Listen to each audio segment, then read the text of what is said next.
वांछित इनामी अपराधी सद्दाम, जो वर्ष 2013 में जनपद कानपुर नगर में हुई लूट की कई घटनाओं में संलिप्त था, के विरुद्ध घटनाओं का अनावरण उपरांत वर्ष 2014 में गैंगस्टर एक्ट के तहत कार्रवाई की गई थी।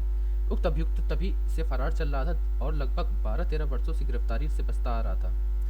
अभियुक्त की गिरफ्तारी हेतु पुलिस टीम द्वारा लगातार प्रयास किए जा रहे थे। इस क्रम में तकनीकी साक्ष्य एकत्र किए गए, जिनके आधार पर अभियुक्त की लोकेशन महाराजगंज, सोनौली एवं नेपाल क्षेत्र में होने की जानकारी प्राप्त हो रही थी।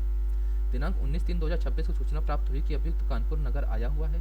प्राप्त सूचना के आधार पर पुलिस टीम द्वारा तत्परता से कार्रवाई करते हुए अभियुक्त सद्दाम को गिरफ्तार किया गया। पूछताछ से अभियुक्त द्वारा फरारी के दौरान मेलों में दुकान लगाने का कार्य करना बताया गया है। साथ ही इसके आपराधिक इतिहास और गतिविधियों के संबंध में विस्तृत जांच की जा रही है तथा तकनीकी साक्ष्य संकलित कर उसके आपराधिक नेटवर्क को खंगाला जा रहा है। प्राप्त तथ्यों के आधार पर अग्रिम विधिक कार्रवाई प्रचलित है।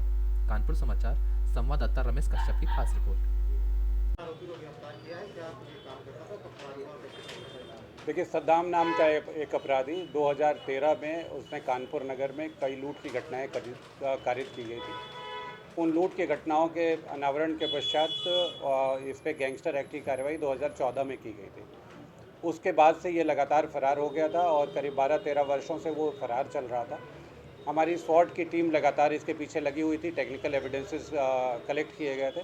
उन एविडेंसेस के आधार पे ये पता चल रहा था कि ये महाराजगंज, सोनौली और नेपाल में रह रहा है। कल ये सूचना प्राप्त हुई कि ये कानपुर आया हुआ है। इस सूचना के आधार पर इसको गिरफ्तार किया गया है और आगे अग्रिम कार्रवाई की जा रही है। फरारी के दौरान कुछ क्राइम वगैरह के या और काम करता था? फरारी के दौरान जब पूछताछ में जो तथ्य प्रकाश में आए हैं उनमें ये पता चला है कि ये मेले में दुकान लगाने का काम करता था।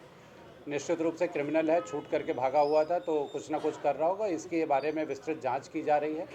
टेक्निकल एविडेंसेस कलेक्ट किए जा रहे हैं और इसकी क्रिमिनल हिस्ट्री ज्ञात करने के प्रयास किए जा रहे हैं। जो भी आगे तथ्य प्रकाश में आते हैं उनके आधार पर कार्रवाई की जाएगी।